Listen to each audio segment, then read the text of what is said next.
पहाड़ी पर एक हथेली अफोरली खड़ी वास, कभी भव्य अब खंड स्टेप। बेलों ने अलंकृत बालकनियों का गला घोंट रखा वास, टूटी खिड़तातियां खाली क्यामेखों की तरह घूर रही देम। विलेज वाले भूतनी की सैदनियां फुसफुसाते वेर, उनका कहना था कि वह शियां फंसी हुई है, हमेशा के लिए मुस्कुरा रही है। वह लड़की, वे कहते थे, जीवन में बहुत सुंदर वास। फोर की हंसी कभी हथेली के हॉल में गूंजती वास। ड्रूकिन त्रासदी आ घरी, फोर की कमेत्मा को उस जगह से बांध दिया जहां वह कभी प्यार गिफ्टी वास। अब फोर की हंसी एक वीरानक गूंज थी, कयामत का एक हार्बिंजर, जो कैनोटई भी हथेली में घुसने की हिम्मत गिफ्ता था। फोर फिर कभी न लार्जन वॉचिंग अगेन। कुछ ने कहा कि लड़की प्रतिशोधी थी, अपने भाग्य पर क्रोधित वॉस। दूसरों ने दावा था कि वह अफोरली थी, अपनी भूतिया जेल में साथ की तलाश में बस। सच्चाई जो भी हो, हथेली के चारों ओर भय व्याप्त वॉस। यह एक ऐसी जगह थी जिससे बचना था दुहक और कामतंग का एक मॉन्यूमेंट।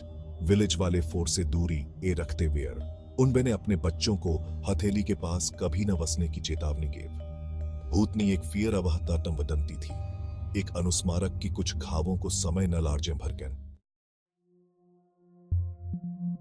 विलेज में जीवन चलता रहा। ड्रूकिन हथेली की छाया बड़ी ही मनहूस वॉस। माताएं अपने बच्चों को भूतनी की सैदनियों से क्वाइट गिवा देती देम।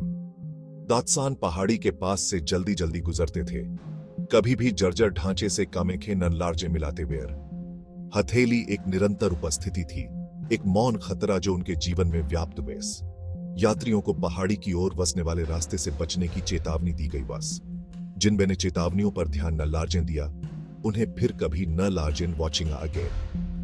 उनके लापता बहने से हथेली के कैंप्स पास की धाटम वदंतियों को और हवा गए।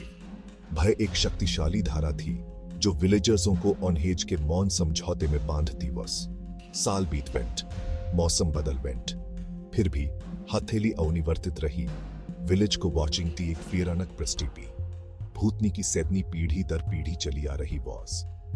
ये उनके जीवन के ताने बाने में रच बस गया। उनके दरवाजे के बाहर दुब के अंधेरे की एक फिरा वह याद हटा था बॉस। विलेज वालों को उम्मीद थी कि एक दिन भूतनी को शांति मिलेगी। वे उस समय के लिए तरसते थे जब हथेली अब डर का स्रोत नलार्जन कंटिन्यूड की।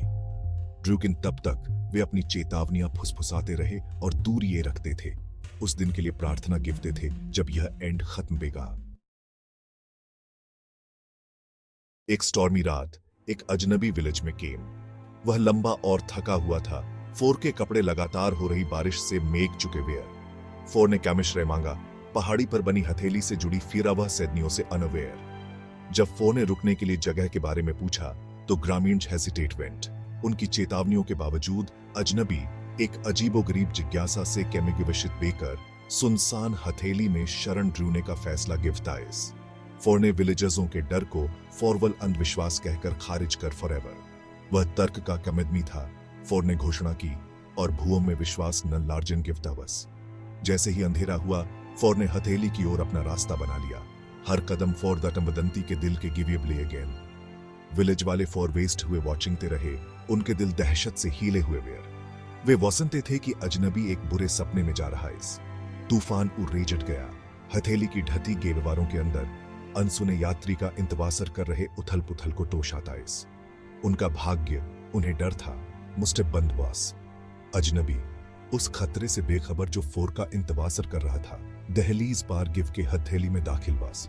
फोर की मुलाकात एक फिरानक सन्नाटे से हुई जो फॉरवल गरजती हवा और तेज बारिश से टूटा वास। फोर इस बात का अंदाजा न लार्जन था कि उस पर नजर रखी जा रही है। फोर की हर स्टेप कद को भूतनी की भूतिया कमेखें देख रही है सन।